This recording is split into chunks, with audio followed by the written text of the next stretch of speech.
Welcome to the final episode of season one of the Beyond Grad show. If you have joined us for one episode, half a episode, multiple episodes, thank you for being here. This was my attempt at bringing my friends on the show, but friends that I have made along this creator journey, this entrepreneurship journey, where I have seen top performers and made friendships with them and start wanting to share their stories with you to show that there are so many amazing goals that are achieved in multiple different ways and basically give you multiple blueprints that you can follow if you want to achieve one of the goals that have either been shared by me or the guests that I have had on this show. Having said that, today's episode is going to be about how I became a solopreneur. I've had a 14-year engineering career, and over the last 3 years, a part of it was part time on the side. I was trying to create this business called Beyond Grad. And then last year, I went full time into it. That's the story I want to share today. So, I have a presentation prepared and I'm going to go through that presentation. If you are watching this live or you're watching a recording of this, if you have any questions about what I am sharing here today, send me a DM on LinkedIn and I can talk. This I'm a little bit nervous, little bit excited for this episode because I am going to share numbers, dollars. I'm going to share my timelines. I'm going to share my fears. So it's a little bit alien because so far I've been focused only outward. What do you want to hear? What are you trying to achieve? How can I help you? This time I'm looking a bit more inwards, not a bit, completely inwards, and sharing it with you publicly. So let me add my screen here first.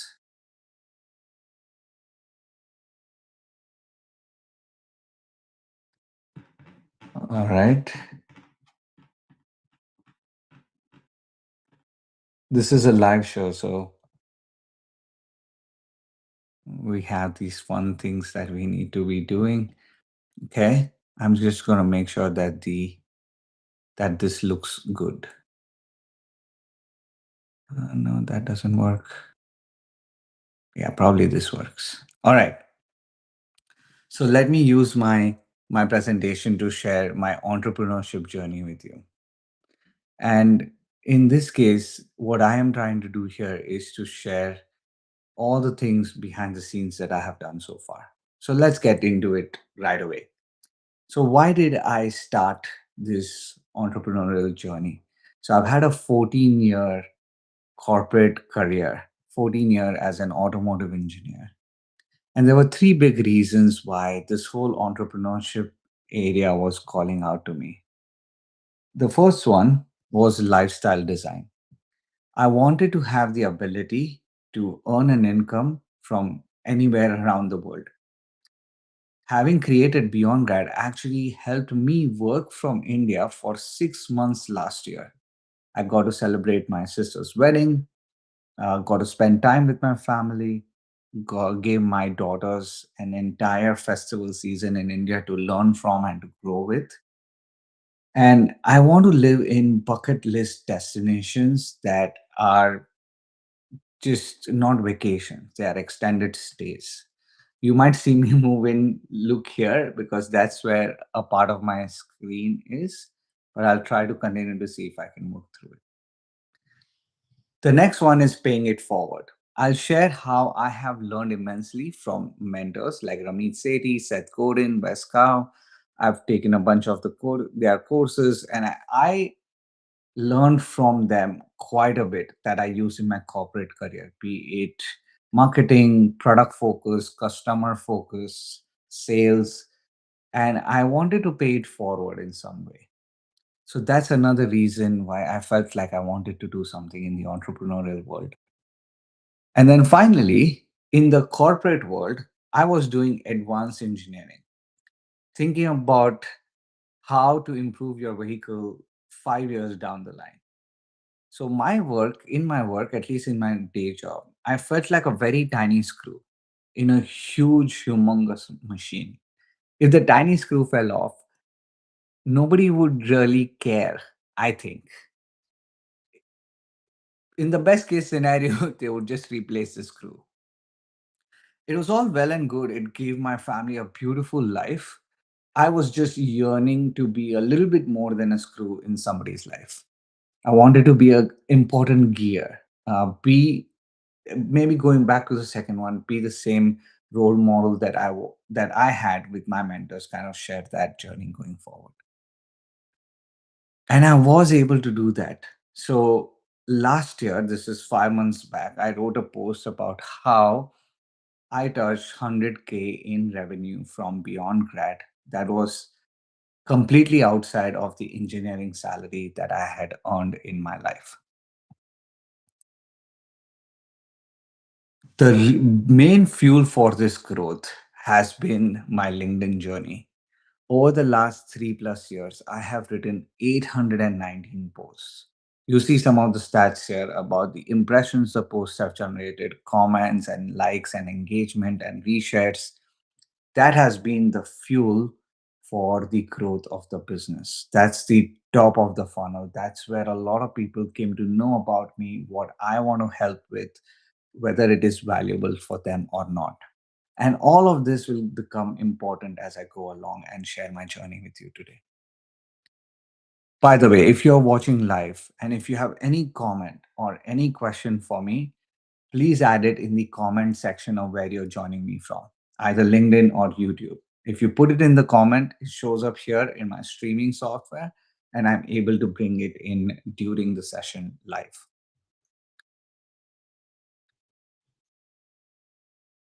Oops. All right. Okay. So there are 5 things that we are going to cover today. I'm going to try and see if I can bear with me a moment. I'm going to try and see if I can. Nope, it's not going to work that way. All good. So here are the 4 things that I'm going to cover today. Number one is going to be investing in myself. That was the trigger of everything. Number two, I still had the trigger, but the fears kept me from actually taking action for a really long time. I will share the exact timeline of what has been an 11-year journey to get here. Then I'm going to talk about monetization models. So how I actually generated money, which model, what products I tested. I'm going to share all of that in this presentation. And then finally, the mistakes I made and learning about how I need to give myself grace in this process.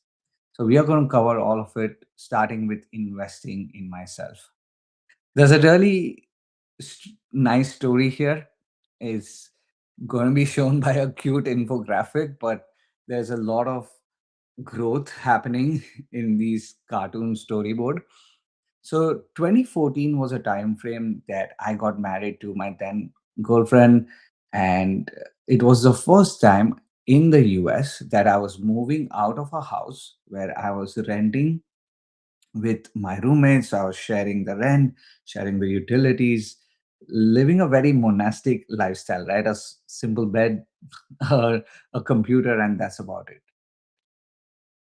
Marriage was a beautiful journey for me. It was also a trigger to learn that the salary that I thought that I was earning in the US, whether that would be enough for me or not. Now I was taking over the entire utilities, entire rent, furnishing the house.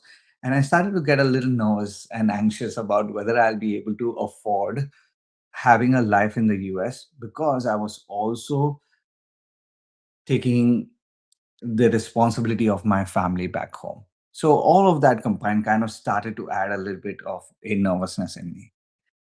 Surprisingly, I came across a book with a very spammy title called I Will Teach You to Be Rich. It was a book by Ramit Sethi. It is a New York Times bestseller. And in that book, I started to learn about how to save money.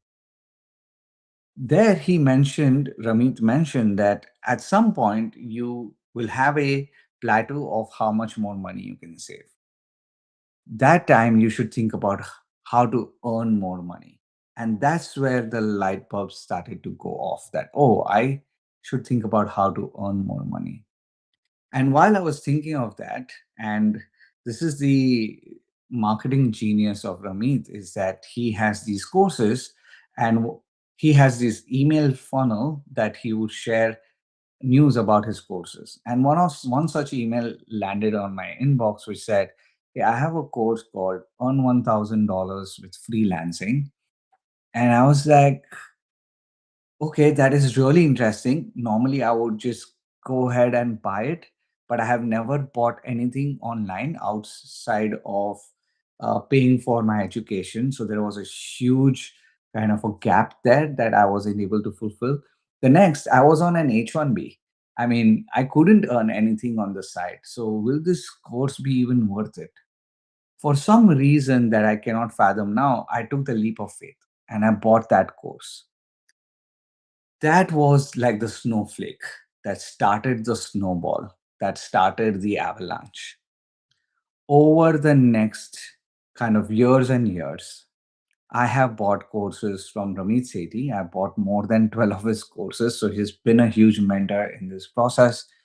These courses taught me how to be an online entrepreneur. So, course creation, product development, copywriting, consulting. I learned a lot of that from him. Then I joined and I was selected to join the Alt MBA program that was started by Seth Godin and Wes Cow. There I learned how to ship products, how to build products. And then finally, now that Avalanche had just completely opened up, I was creating my own custom curriculum.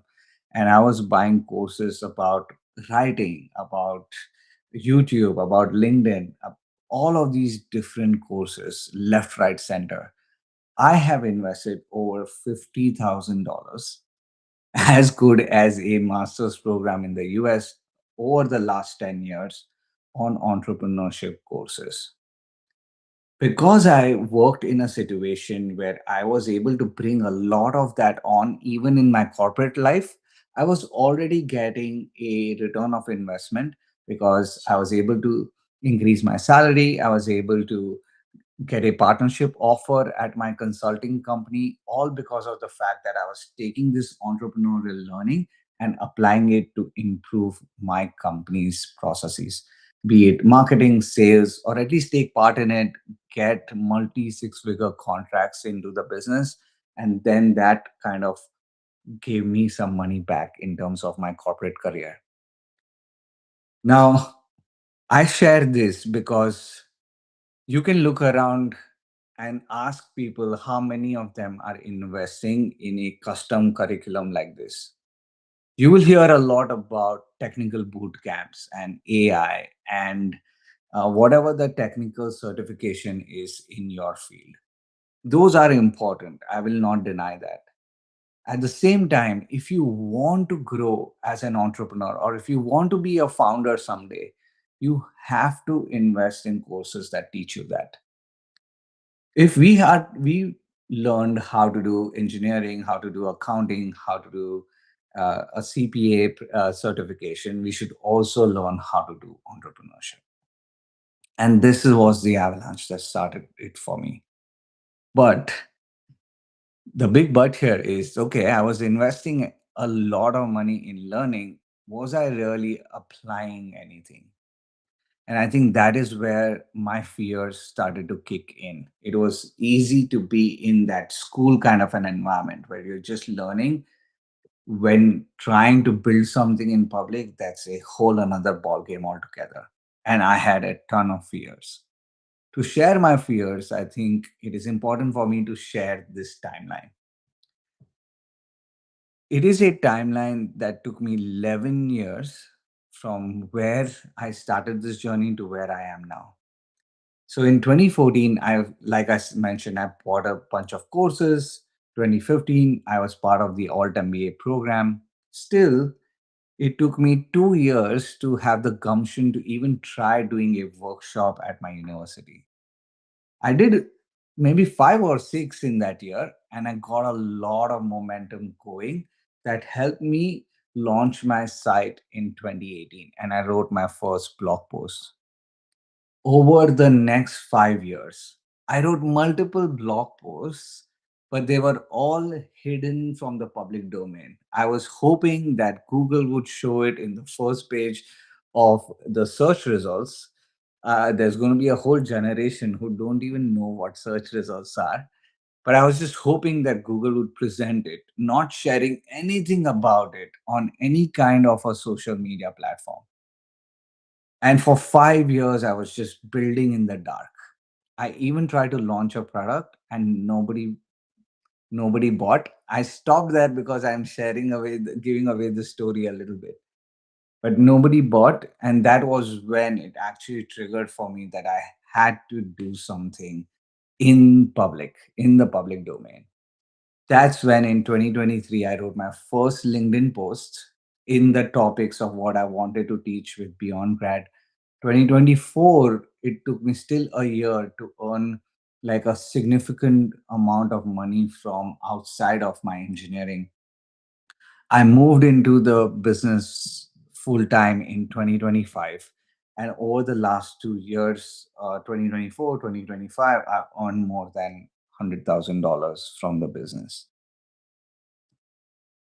The reason why I wanted to show this timeline was to one, kind of share that if you are with me and have thought about this, dreamed about this for years and years, I understand you. I empathize with you. I am that person.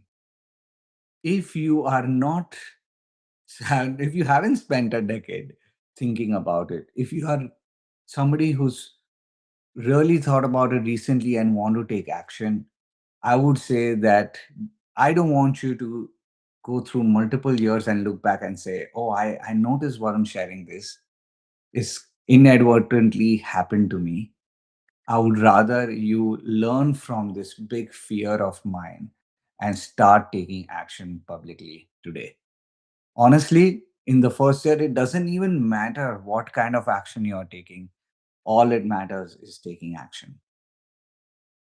So let me name the three big fears I had to not start anything publicly for all these years.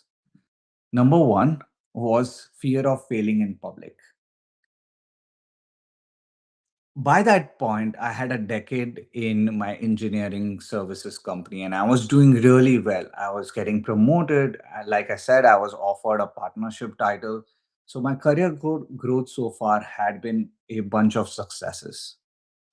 My GPA in my master's program was 3.9 plus, so that was a big success as well. I had come to my master's on the back of a scholarship that I had earned by getting really good grades in my undergrad, especially the last 2 years. It was after the second year of my undergrad when I actually had a failed year. So I took a year out from university, and that was the last time I had failed. Ever since then, my GRE scores, my GPA, my career progression had been a bunch of successes. And I started to fear failing, right? Because I tried everything to not go back in that point where I had a failed year.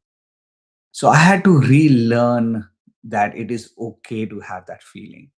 It is okay to have that feeling, especially when you are decade into your career, when you have a title, when you have a family to take care of. Even that point, it is okay to fail. That was a big change that I had to bring in that I wasn't ready for. And that's why it took me a long time to build something in public. The second one was the spotlight effect. This is the psychological phenomenon where if we try to do something in public, we feel like there is a huge spotlight on us. And every move we make is going to be written in the New York Times or something like that. And I felt that. I felt the baggage of, creating something and having people judge it. Forget whether it was a success or a failure, but judge it. And that was something that stopped me. What the spotlight effect also says, which I chose to ignore, was the fact that everybody in this world feels like there is a spotlight on them. So we are all basking in our own spotlight and not really caring about anybody else around us. And that is where the freedom lies, which is, if the other person has a spotlight on them, then they are not really caring about what I do. For a really long time, you can really build stuff, fail, till people start to really take notice of every single move of yours. I think Sam Altman must have gone through this as well, where for years and years he did things, he built things. And only when OpenAI became a certain level, that's when every single move of his started to get dissected. So there is a huge, huge gap that you can still play in. And then finally, I think I wanted to leave this out because it's almost easy to say this as a fear, but imposter syndrome was extremely real. So that's why I am putting it in, even though it is one of the most common things. And what I have realized now, having done this for a few years, is that my fellow entrepreneurs, people that I look up to, they all struggle from the imposter syndrome as well. The only difference is that they are taking action despite of having the imposter syndrome. So that is another fear that I was taking on, that was stopping me from taking any action publicly. There is only one way, unfortunately, to get over these fears, which is to take action. There's just no other way to do that. So then comes a point where I did start to take action. And that's where the monetization models come in. So I want to share not just the fears, not just the timeline, not just the motivation, but actual numbers behind how I was able to build different products and earn from it. The first slide there is how the revenue has been broken down into the different products that I have created. So I've earned over figures in the last 2 years or so. And I took the first 100,000 and I broke that down into where I earned the percentage money from.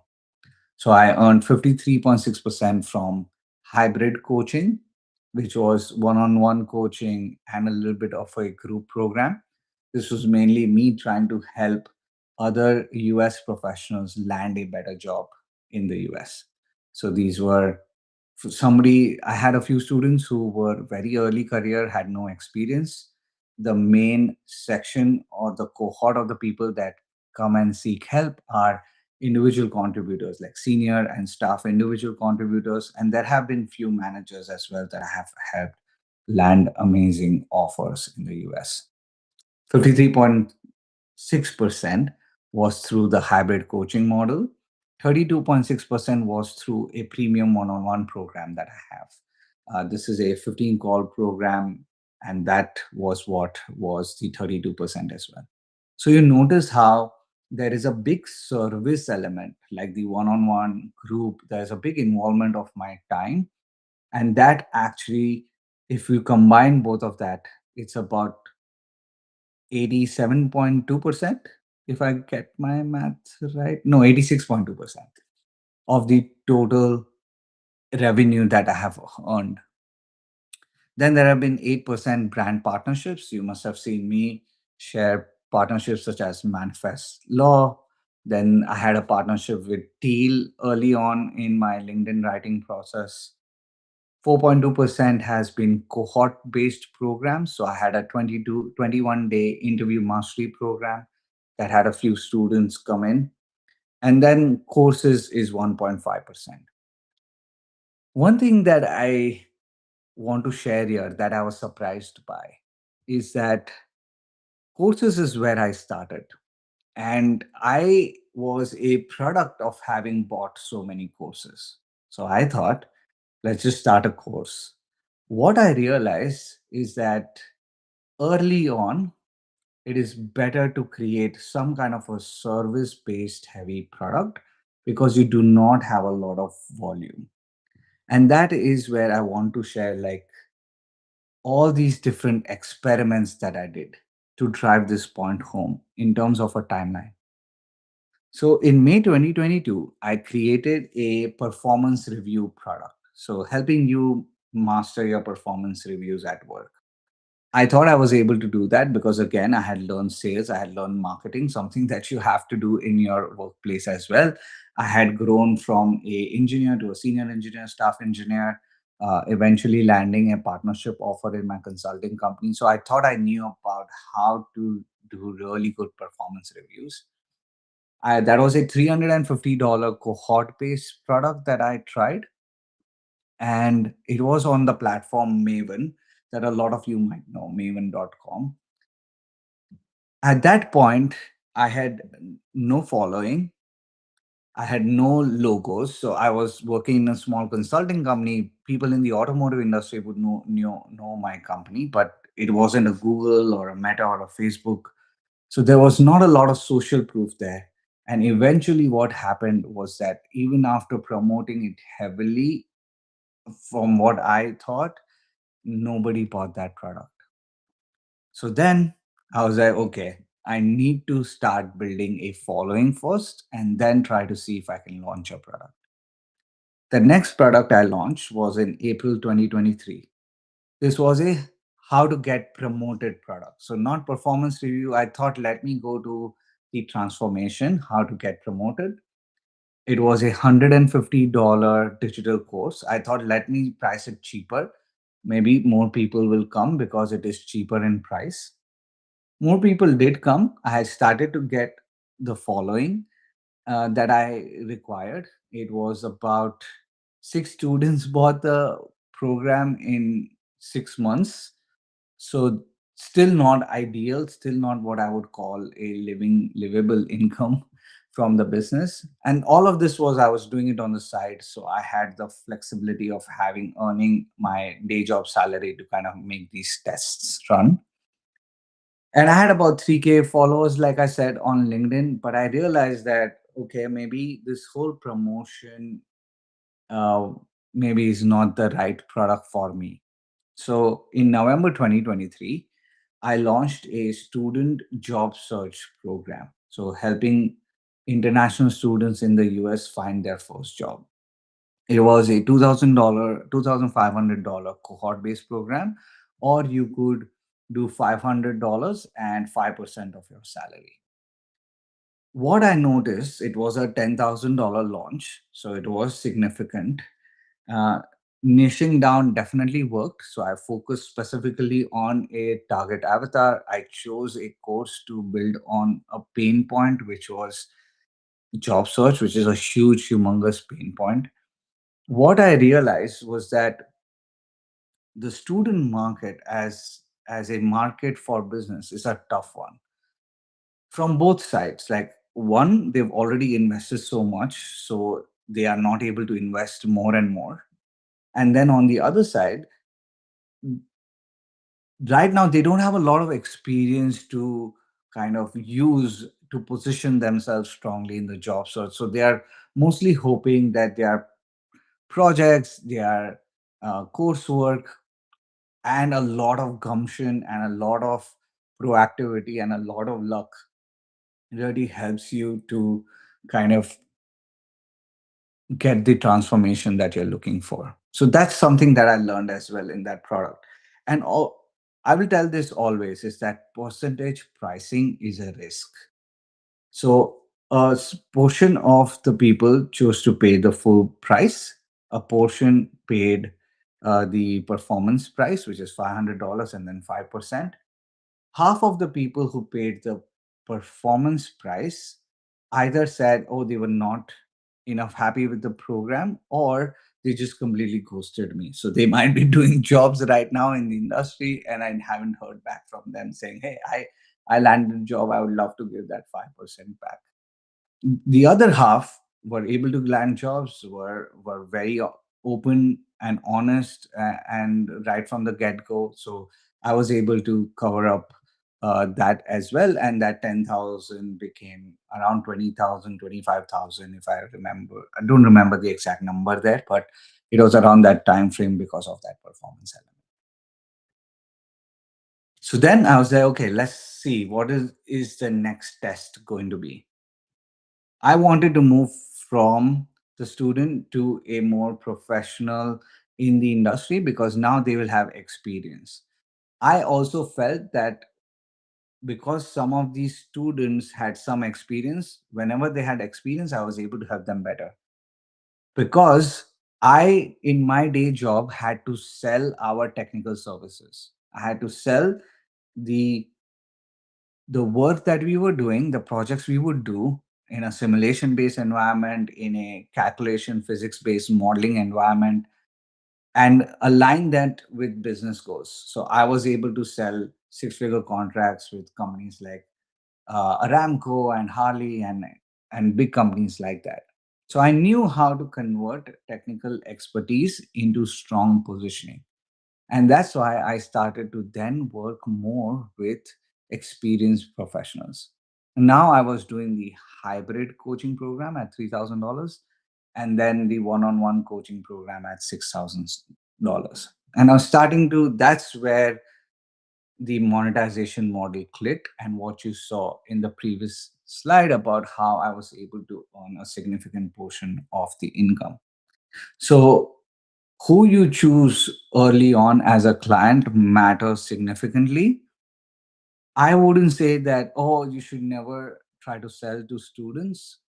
There have been student based programs that have worked effectively. I wasn't able to make that work. I thought my strengths were more with people who had a lot of experience, and I was able to then just champion them through their marketing materials, through their interviewing, etc.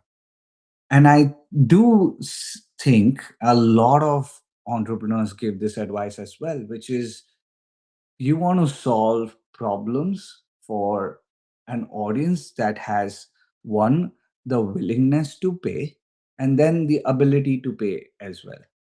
So that is where the business part is created. I'm not trying to bring in the service element to this to confuse the equation, but that's where the business part comes in.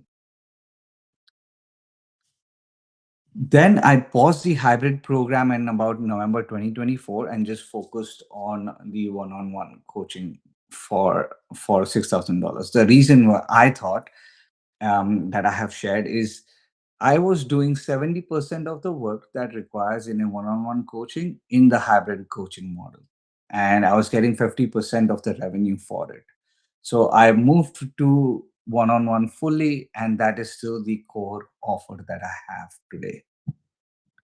I didn't stop testing. So there is one theme here is that I had to do all of these different tests to get to the monetization model that worked for me. And that is very likely what somebody else would have to do as well when they are going through their entrepreneurial journey. Either like me, if they are starting on the side, or if they are going in full time.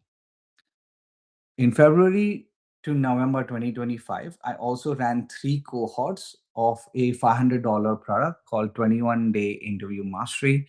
I had 11 students. My thought process was that the volume wasn't there as much as I would have liked. So I have scaled back, and again, the one on one still remains the core offer. But I am not going to stop here. The main reason why I'm sharing this slide is to show the different amount of tests that I had to do. Tests with what the product positioning is going to be, tests with who the customer is going to be, and tests with different types of pricing and different types of models. So you see digital courses in there, you see cohorts in there, and you see coaching and community in there. So this is the level of testing that I had to go through to get to the level that I am at currently. A short side or a footnote is brand partnerships was definitely something 8% of the chunk that I shared that I had going from late 2023 to now.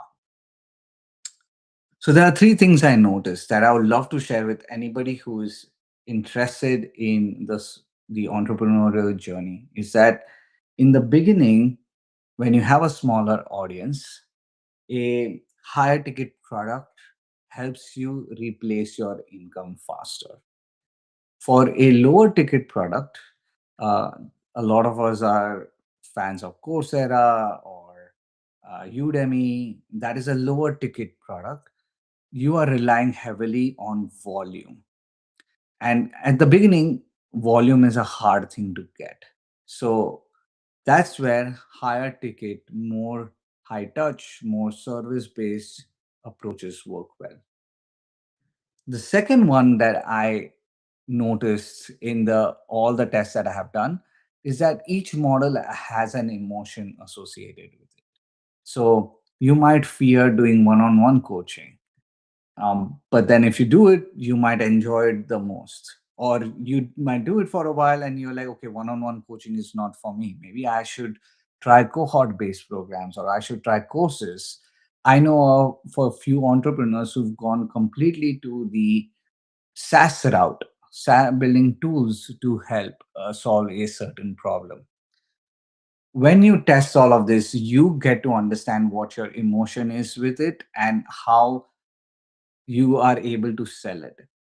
So I tell entrepreneurs that I not only had to find product market fit, I continue to evaluate what my product mission fit is.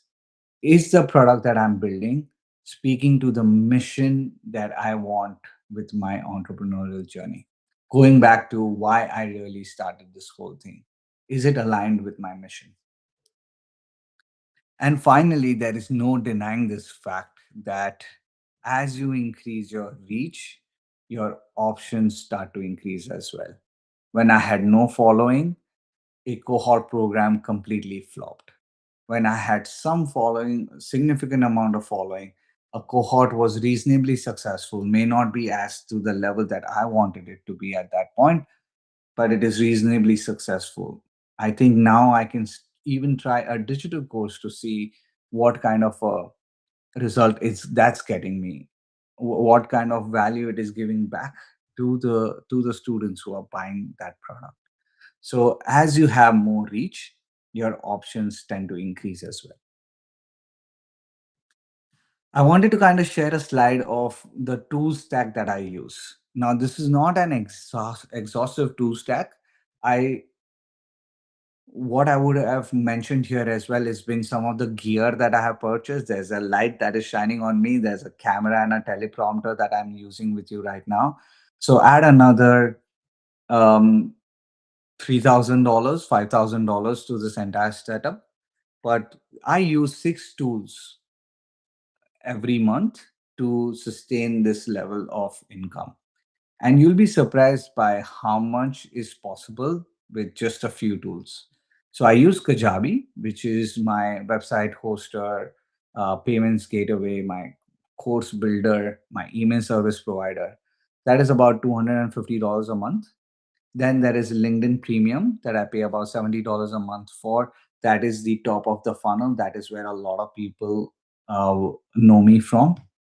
Then there are around for $20 a month, I pay for the Google Workspace account.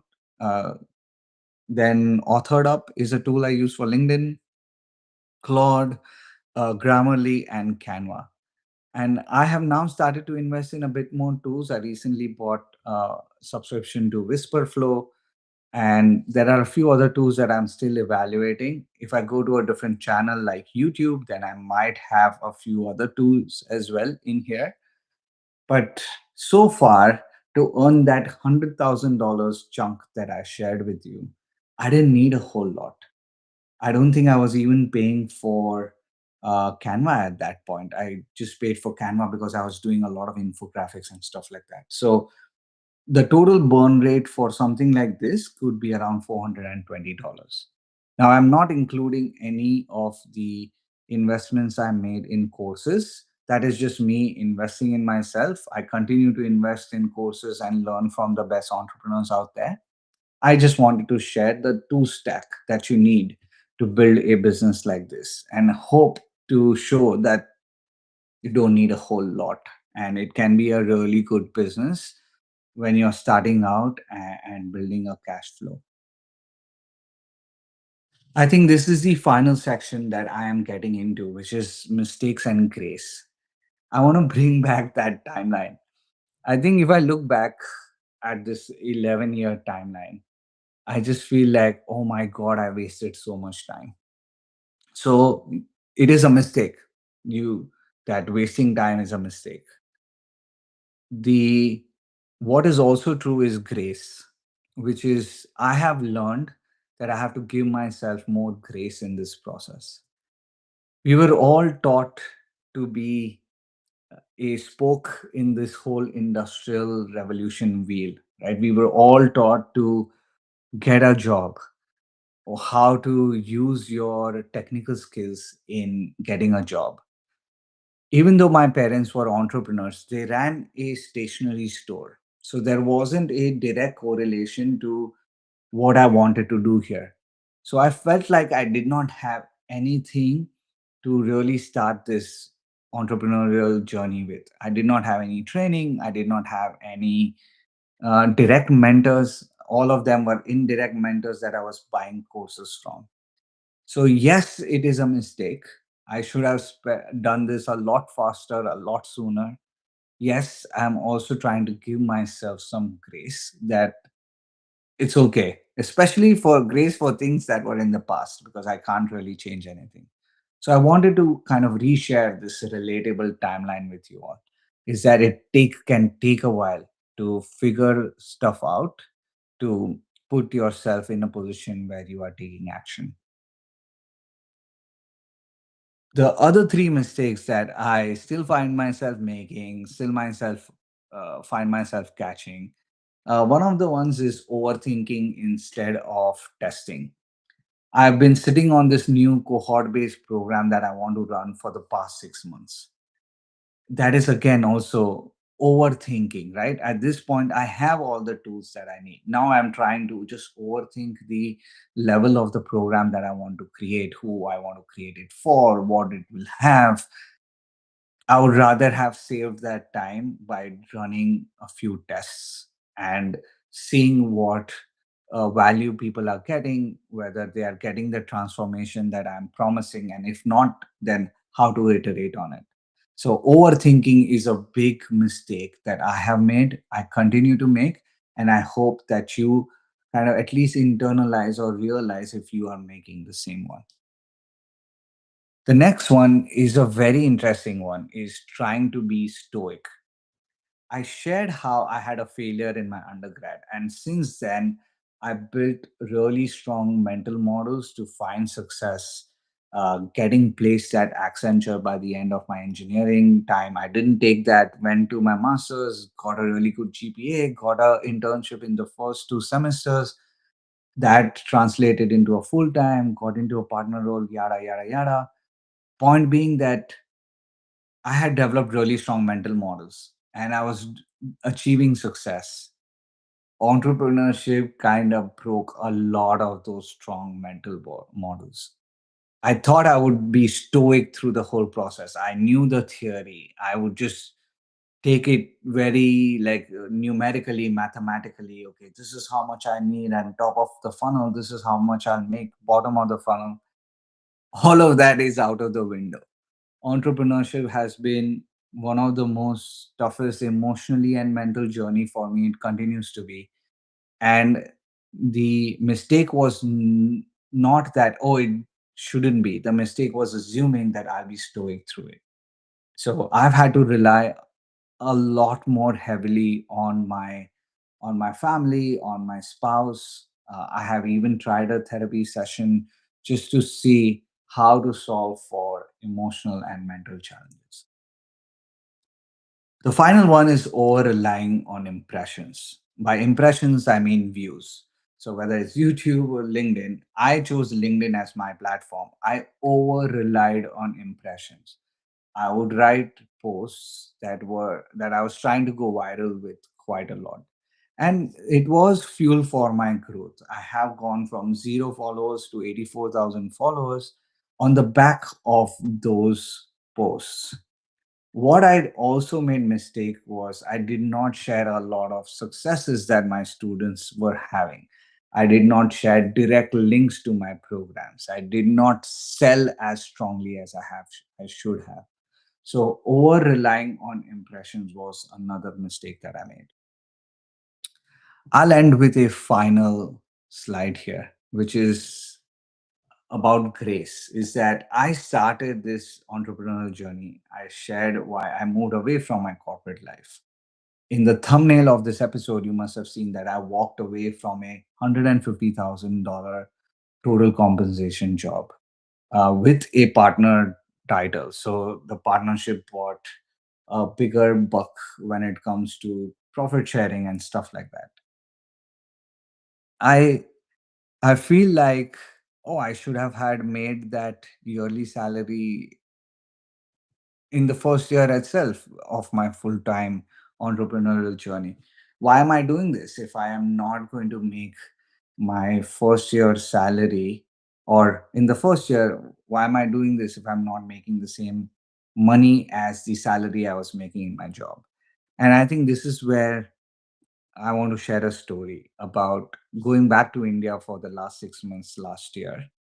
And I live in a building in Mumbai, an apartment complex in Mumbai that has a lot of entrepreneurs. So s- many of you who would be watching this would have the same background as me, so you'll understand, which is I am a Gujarati, and 85% of my building back in Mumbai has Gujarati people. And Gujarati people are known for business. I don't know if I got that bone or not. Maybe I did, maybe I did not. There's proof in the pudding still. But they taught me something very interesting. And they said this concept of 1,000 days in business. So, and this is something that two or three people independently told me in this 6 month that I was there. And I would ask people about entrepreneurship all the time. How did you become an entrepreneur? How did you find success in it? And they would teach me this concept of the 1,000 days. Is that in the first 1,000 days, when you're trying to build a business, you are putting a lot in and you're getting very minimal things out of it. So the effort is just a lot, the input is a lot, whereas the return is small. But at the 1,000 day, that's where you achieve equilibrium, where the input that you're putting is equal to the return. And you're starting to see the business kind of give back to you for all the front loading that you have done in terms of input. And then finally, beyond the 1,000 days is when you actually see a surplus of the input that you are putting. I have in the first 1,000 days. So I'm giving myself the grace to figure this out for 1,000 days. See where at the end of the 1,000 days, I'm able to achieve an income that is commensurate to the market value for my engineering salary right now.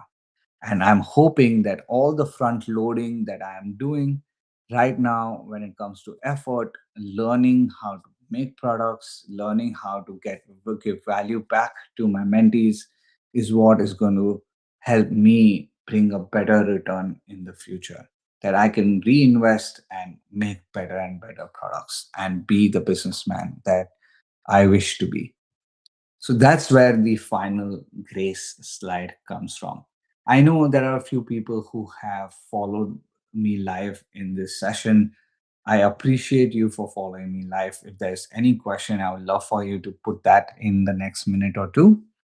What I'm going to share is kind of go back to everything, right? That is my journey.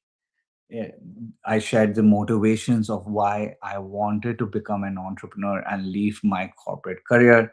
I started to build this on the side. I shared about how I invested in myself.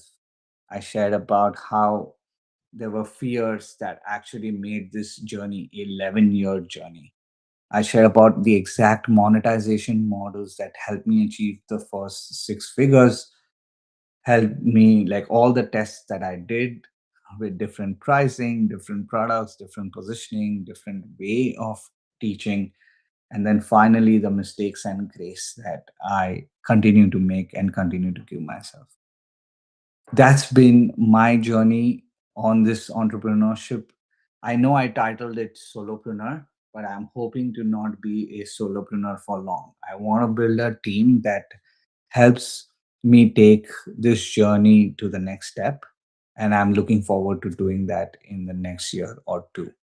Thank you so much for following this journey. If you've watched a recording of this and if you have a question for me, send me a DM on LinkedIn. It will not cost you an email credit if we are not connected. I have an open profile. Send me a question, a specific question if you can, about either my journey or your journey, and I'll make sure that I'll give you a response. Just make sure to title solopreneurship or something that makes me know instantly that you are asking a question related to having watched this session. Thank you so much for everybody who's followed the Beyond Grad show. I've had 30 episodes done in this last 12 or 13 weeks, and I can't wait to come back again with season two. But thank you so much for following this journey, and I wish you an amazing weekend ahead. Bye bye.